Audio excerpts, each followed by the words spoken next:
rock. Draft a quarterback, you know that's good at throwing dice. The right wide out can put a team's lights out. Scoring one play because he ran the right route. A good kicker get you 6 on a field goal. I like to trap it on the waiver, there's some real gold.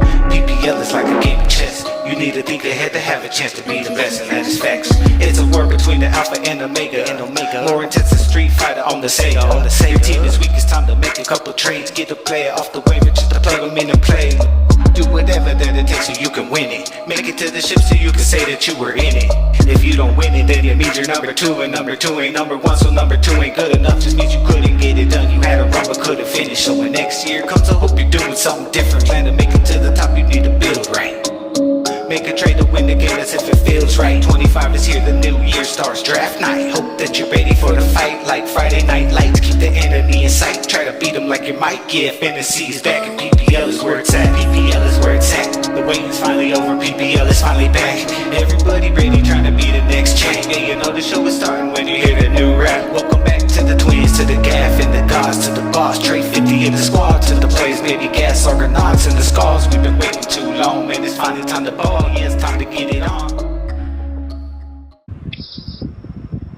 PPL Live, week 2, yep, week 2, we're already here, we're already into the 2024 season. Geno the Gent here with my man Ulysses Hey, ready to give you everything that is PPL. But before we get into week 2, you know we got to take an eye back to week 1. Starting with the GAFF attack with a great victory to open the season. The PPL champs get it done in the prestige matchup of the week. 136 to the Argonauts, 129. Squad underestimated. Leave no doubt in the resounding performance in the Alpha Conference. 154 to the Bosses, 114. The United Playas, the Destroyers, flex muscle, get their season off to the right start. 135 to the Skulls, 115. I need about Trey Fitty, needs a dub and gets one. 1-0 over Kev's TNT, 112 to 90. And Patty's Twins with the Monday Night Miracle, led by Jeff Moody of everybody, gets it done, 91 to 80. And this is some great matchups in week 1.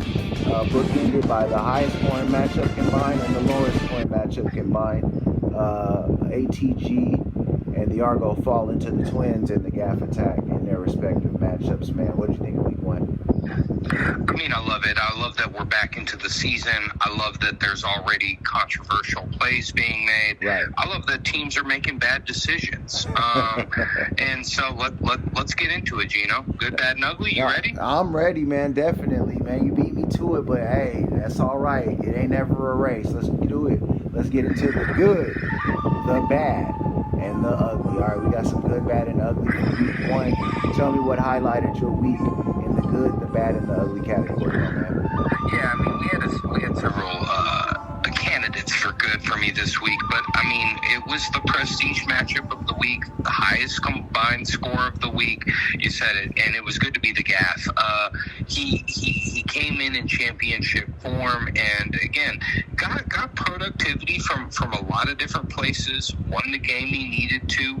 Did slightly better than projected. I mean, if there's one knock here is, Kenneth Walker's dealing with a lingering injury. Yeah. He didn't have a lot blowing up on the bench, but absolutely everybody in his lineup was a winner, and so was he, and he's looking strong going into defending his title. Oh, definitely, the GAFF looks strong to start the season out, man. Give me your bad. My bad, and again, I'm not saying that this was bad for this team. It was just, hey, man, you had a bad week, and it just happened to fall on the boss. I thought the boss was going to get this, maybe after Thursday night, that was mitigated a little bit. Yeah. But let's be real. Squad's guys played out of their minds. I love how Saquon's fitting in. If that's indicative of what we're going to see this year, yeah. Kudos. What's bad for Squad, though, is he lost Puka Nacua. We'll talk about that probably this week, but that's what tempered it. Or otherwise, he probably would have got my good this week. Okay. And again, D played out of mind. Kicker played out of mind. And again, Boss played pretty capable all over the place. Hit right about his projection and still just got smoked. Yeah. It was just a bad week, but I expect the Boss to bounce back big time. All right, man. What's your ugly? Ugly's easy. I mean, if I could give a co-award, it would be the Twins and the Gods. I mean, hey, sometimes they're a slugfest, but Appease the Gods really deserve this. Only had 2 offensive scores. Yeah. Did not look dynamic. Was led by a coach loss. Hard to do anything with a coach loss. But again, you look, he does several moves here. He doesn't lose this matchup. But again, it was just ugly all around. Lamar did great. Yeah. But again, Mark Andrews is not looking like the stack it maybe did pre-week 1. So we'll have to see how Peace the Gods goes. But hey, man, if you're going to get ugly, be ugly week 1, only one way to go from here. No, definitely a lot of places to go for ATG. Hopefully he's up. They were one of my goods coming into the season. But my good for week 1, man, I got to give the devil their due. And that's the United Players, the Destroyers. Came out with some big plays, some great highlights. Anthony Richardson was everything that the pre-draft hype had made him out to be. Made great decisions with the defense and coach. Getting that New Orleans defense to 17 points, and McLaughlin got 15. Love the Rashee Rice usage. Love the Pacheco usage. They seem to just get it done in every direction. Derrick Henry even made a sighting in the end zone in a matchup he didn't play well in. So it's a lot for the United Players to like, a lot to look forward to, a lot of good. And they've got a great bench with a lot of options in case there's anything that, may slow their season down. My bad actually is the other team on the other side of the matchup, and that's the Skulls. They actually got pretty solid production in this matchup, but they were just unable to get it done, man. I'm looking at Rashad White, who got 13.6, but fell below his projections. Projection was high because of Washington's poor defense and the amount of usage he gets, but they were able to bounce that back with Aaron Jones. But let's talk about it. Jamar Chase and the situation in Cincinnati has got to be disappointing for the Skulls. And let's talk about Chris Olave. They put up 47 points, and he still only got 2.1. Not the kind of stuff that's going to lead you to great performances. Chris Olave was a keeper. David Njoku is now on injured reserve, I believe, for the next couple of weeks. So it just was not it was just a pretty bad week for the Skulls. And a horrible way to start off in that Omega Conference. So they're going to be my bad. And my ugly, man, maybe it's beating a dead horse. We didn't expect much from these guys. But it just started off really bad, and they got to get it together. And that's Kev's TNT. I mean, we got Packers coach going -7. Amari Cooper looked as bad as the new allegations against Deshaun Watson, just horrific. I mean, I'm just looking all the way around. Now, there were a few bright spots with Mike Evans, Joe Mixon, but Joe Burrow, I mean, maybe Joe is a guy who maybe he's not who we thought he was, because the excuses are starting to pile up for this guy, and he's living off that Super Bowl season, which is becoming further and further away. So a lot of ugly for Kev's TNT.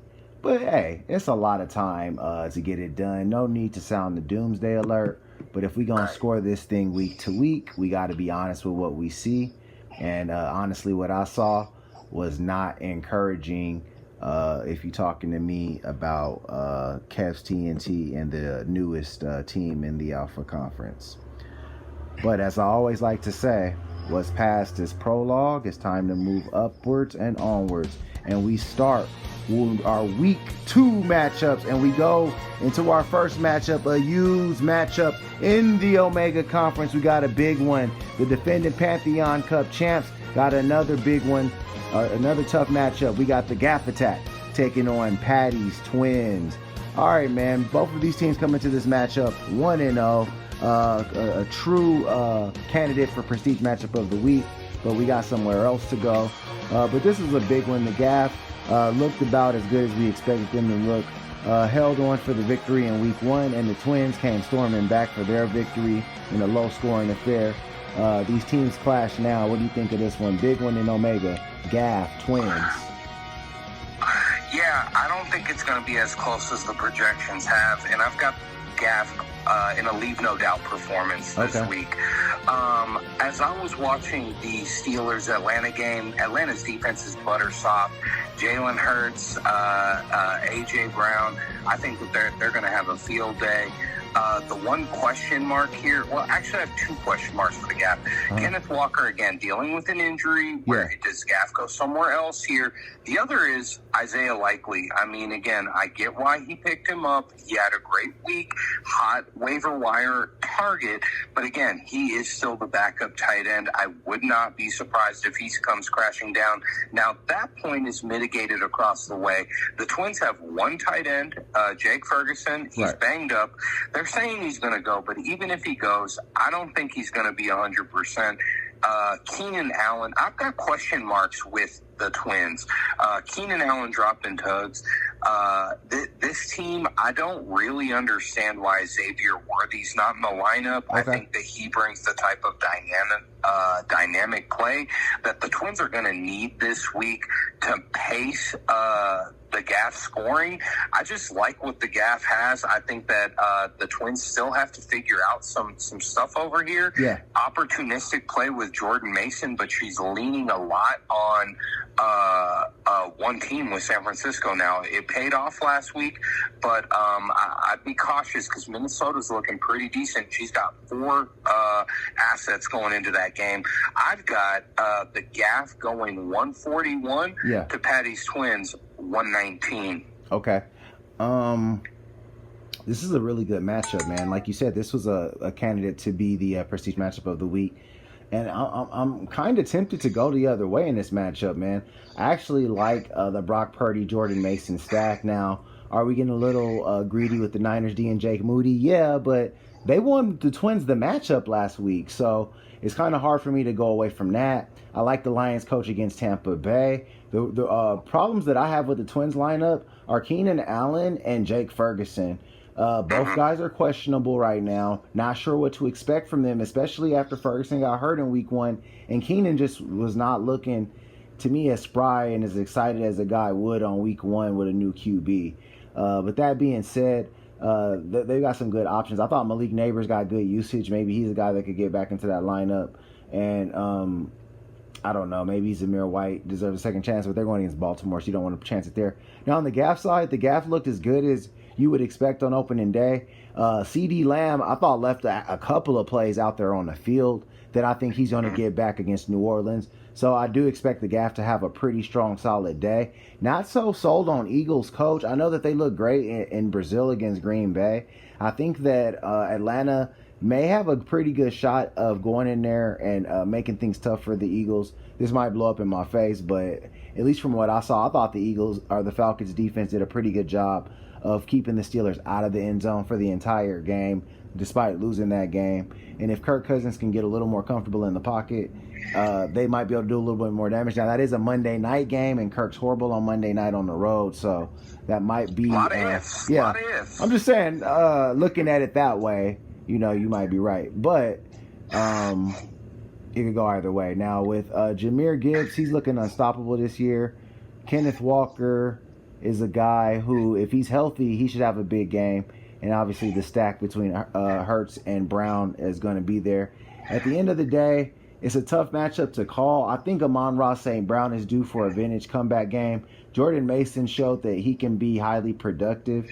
But at the end, I think you're right. I think the GAFF attack probably has a little bit too much for the Twins.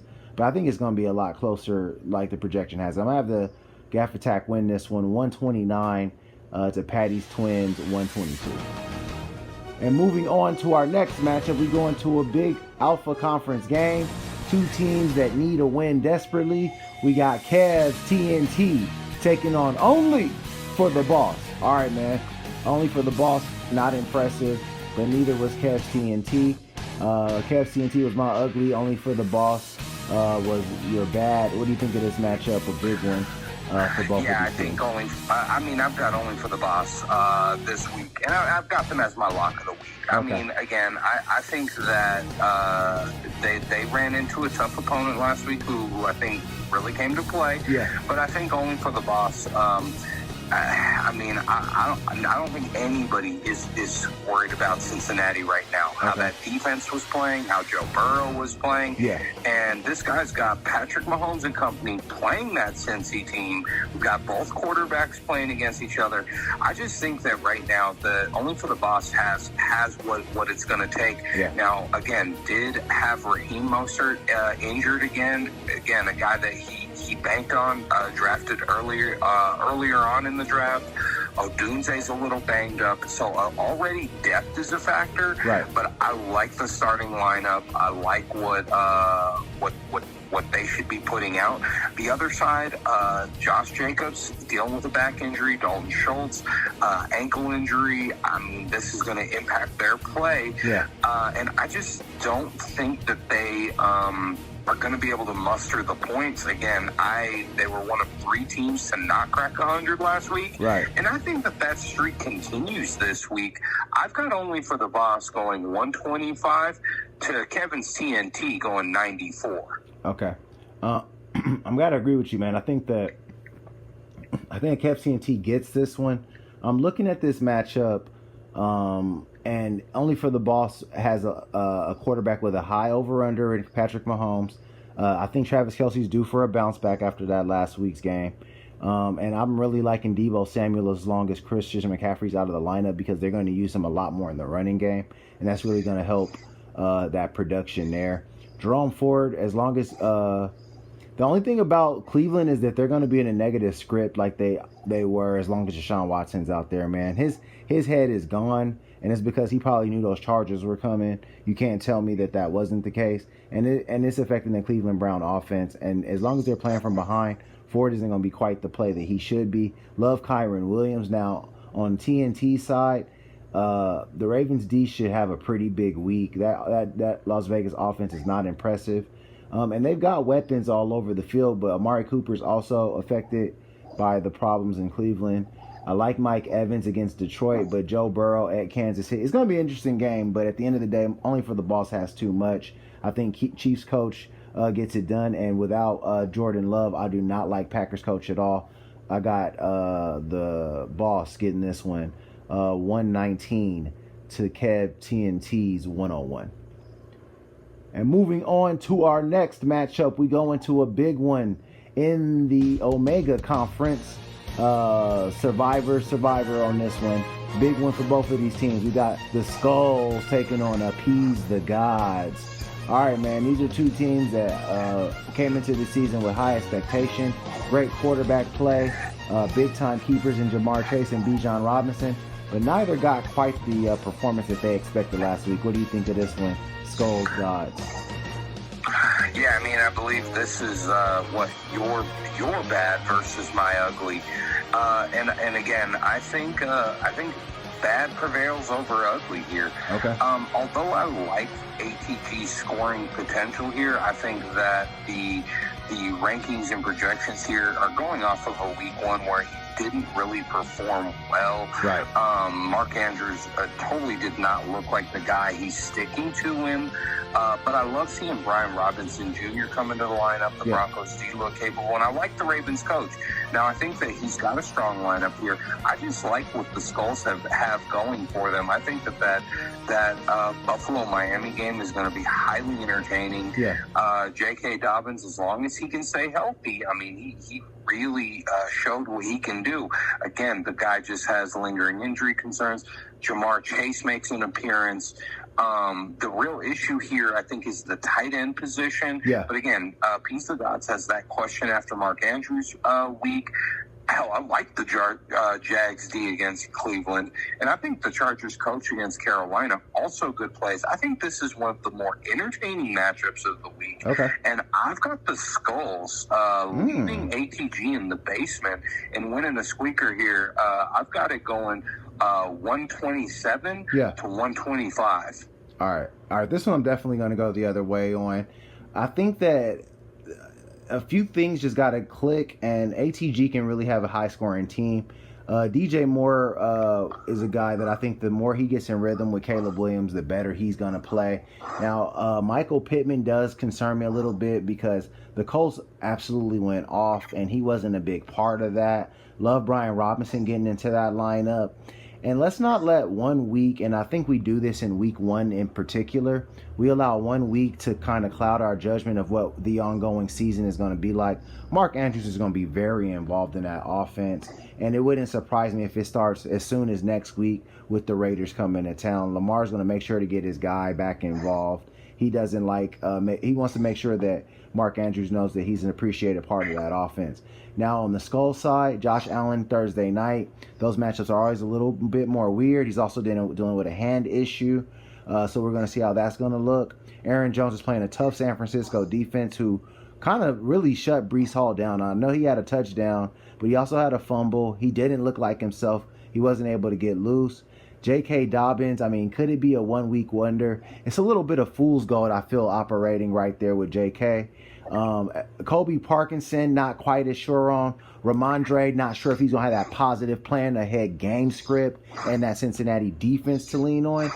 I think ATG finds a way to get this one. I like that Broncos D going against Justin Fields. I love that Ravens coach. They need to get right, and they love to have the Raiders and Gardner Minshew come into town. I got ATG getting right also in a bounce back performance. I got them getting this one 124 to the Skulls 119. And moving on to our next matchup, we go into an Alpha Conference matchup of a pivotal proportion. We got the Argonauts taking on I Need About Trey Figgy. All right, man, so going into this one, the Argonauts were not able to pull off the Monday night comeback against the GAFF attack. Now they open their Alpha Conference schedule with Trey Fiddy. Trey Fiddy getting the opening season win over Kev's TNT.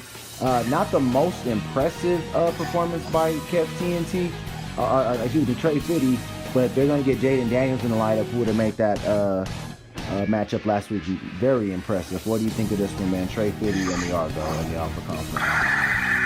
Yeah, I mean, I expect this to be one of the more entertaining matchups of the week. I mean, it's being projected pretty close. I like the Argo, but I think that they're going to have to make a few moves. I think he's got the injury that is hitting all Miami running backs covered. He's got Wilson on the bench, so if Adrian can't go, he's got that covered. What I would be probably more concerned about is Devontae Adams. I mean, you mentioned it earlier. Minshew is really a liability. I don't know if you saw it, Geno. Devontae was visibly frustrated. Right. It's early on in the season, and I think I'd be going more towards Chris Godwin. That right there looks like a more viable connection to me at this point. Maybe I guess that volume might factor there, but the way that the Ravens play, I'm not so sure that Devontae is going to want to put himself at risk if this gets out of reach. Right. But I like otherwise. I mean, hell, Justin Herbert's in. I mean, I think that he's going to do well against Carolina. Cooper Kupp really stepped back into the role. And again, I think George Kittle is going to have to be a part of Brock Purdy and that offense getting back once McCaffrey's back in the lineup. Right. I think again, that factor more than anything just changed the dynamic of how they played on Monday night. Yeah. And I expect the offense to really settle in once he's back in. Now, the other side, I'm excited that Trey Fiddy's going with Jaden Daniels. Yeah, definitely. I thought he should go with him last week, you said. Yeah, I mean, I think so. I like, again, Breece Hall. He's got a lot of talent here that just didn't do great last week, but he still got the win. And again, that's something that in the previous few seasons, Trey Fiddy wasn't doing, getting those kind of wins. And so again, getting that week one, I think was big. We'll see. I mean, Cowboys played really well. They're playing New Orleans, who also played really well. Steelers D, I think against Denver's probably a good play. But again, I mean, you drafted Marvin Harrison Jr. #1 overall. overall. Right. I'd like to see him in the lineup. Okay. And so maybe that's, saying something about Arizona, but, you've got these guys, and now they're not in the lineup. Sure. So I would say that if Trey Fiddy made that kind of move, and especially knowing that they've been vocal about how the game went, that could be a factor. Okay. But barring some of those moves, I still think Argo has the current lineup to get a close one. I've got them going 129 to 122. All right. I guess it's a constant theme, man. I'm going the other way. I feel like Breece Hall was a few opportunities away from breaking some big ones. Travis Etienne fumbled the ball walking into the end zone. It was ridiculous. I really like Jalen Waddle tomorrow night against the Buffalo Bills.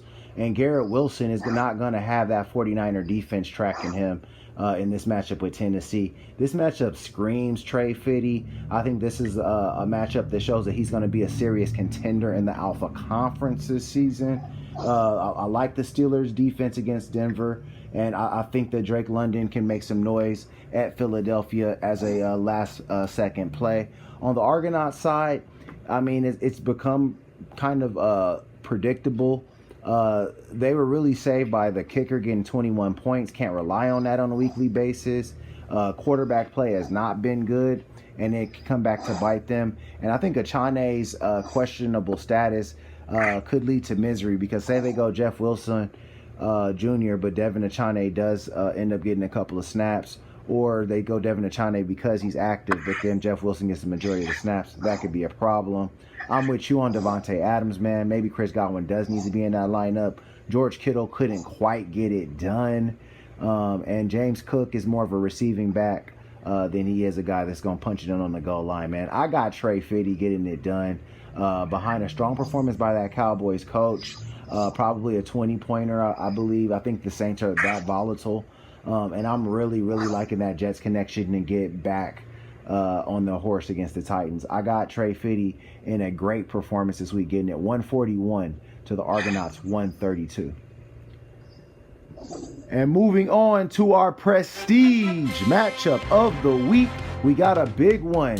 Alpha versus Omega again, man. We got some great matchups to start off this season. Teams of top-tier playoff quality. We got two teams from last year's playoffs. The United Playas, the Destroyers, who flexed muscle in opening day, going against Squad Underestimated, who left no doubt to open the season. All right, man, big one here.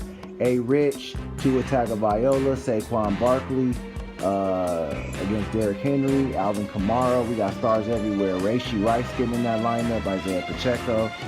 We got it coming. Stephon Diggs, Tyreek Hill. What you think of this one? Yeah, I think that this is showing that Squad's going to be playing a dangerous game this season. Okay. It is very hard to play the hot-handed quarterback game. Sure.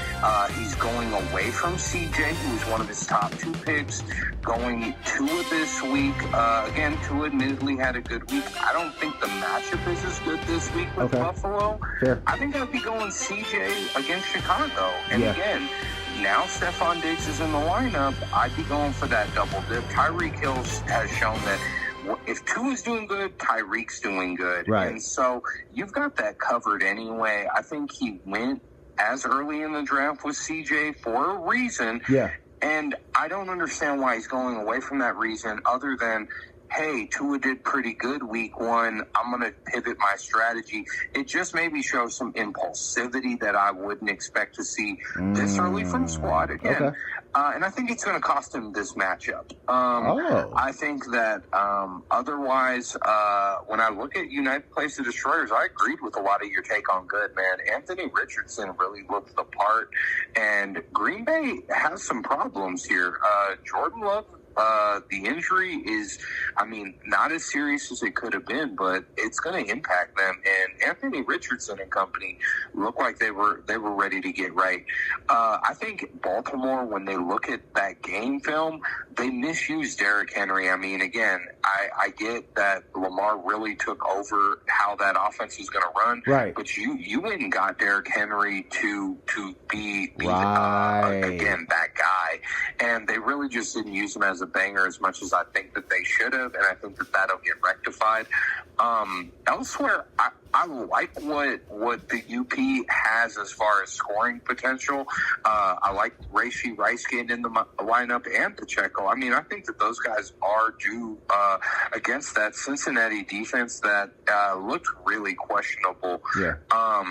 Again, I think that the Bears coach may be the one liability here. Yeah, because I definitely. think that Sunday night game, prime time, Caleb Williams and that Bears play calling in particular is going to have to take a step up if they're gonna challenge. And I think CJ and company could get at them if they don't get it right. So I've got the United Playas actually winning the prestige matchup in an early interconference matchup going. I'm not going to say comfortable, but I think that they get this 131 to Squad's 118. All right, man, I'm going the other way. Surprise, surprise. I mean, it's not really that close. I don't really like the George Pickens play, and I don't really like the DeAndre Swift play. I don't like the Bears coach play. Now, I've loved what the United players have done in this draft season and to open the season in style. Even having Jaden Reed on their bench while they were flexing muscle. I mean, they could have left no doubt last week. That's how good they were. Evan Ingram's a guy on their bench who done well. And I think if Trey McBride gets more snaps and opportunities, he's going to be a big-time contributor for them.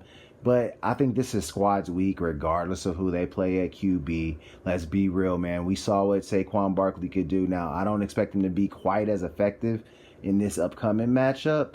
But I also think that he's a guy that is going to take them over the top. Because he's going to be in an offense that's going to have so many more scoring opportunities. Alvin Kamara at Dallas, don't love that play, but I like it a lot more than I like DeAndre Swift's play right now. Tyreek Hill is going to blow up for him, and Tua Tagovailoa as well. They're always good at home early in the season. Love the Laporta play. A little bit of a head scratcher there with Tony Pollard. I know he went off in the first half against Chicago.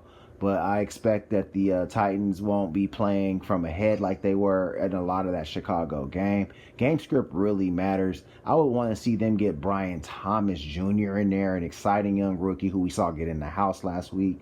And I even like the Alan Lazard pickup. He might be a guy that can contribute for them. At the end of the day, I don't think it matters. I think that they have a little bit too much. Love the Jets D against Tennessee. I got Squad underestimated, going to 2-0.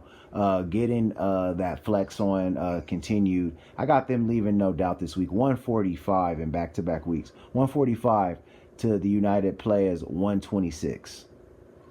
Alrighty, PPLers, thanks for another great week of PPL Live. I had fun. I hope you guys did too. Like, comment, subscribe. Hope you enjoyed the weekend. Have fun this weekend. Good luck. Have a good weekend. Be safe, and may the odds be ever in your favor.